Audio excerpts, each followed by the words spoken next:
வணக்கம். அன்பான சகோதர சகோதரிகளே, இன்று நாம் சனாதன தர்மத்தின் அழகையும் அதன் ஆழமான அர்த்தங்களையும் பற்றி பேசுவோம். நம் திருவிழாக்கள், புனிதக் கதைகள் இவையெல்லாம் வெறும் சடங்குகள் அல்ல. அவை நம் வாழ்க்கையின் அடிப்படையை உருவாக்கும் சாஸ்திரங்கள். வேதங்கள், புராணங்கள், மகாபாரதம், ராமாயணம் இவை அனைத்தும் நம் வாழ்வில் அமைதி, ஆனந்தம், பக்தி ஆகியவற்றை எவ்வாறு அடையலாம் என்பதற்கான வழிகாட்டிகள்.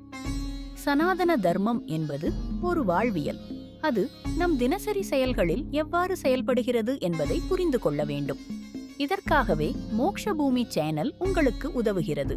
உங்கள் ஆர்வத்தை வளர்க்க, பாரம்பரியத்தை புரிந்து கொள்ள இதோ நம் பயணம்.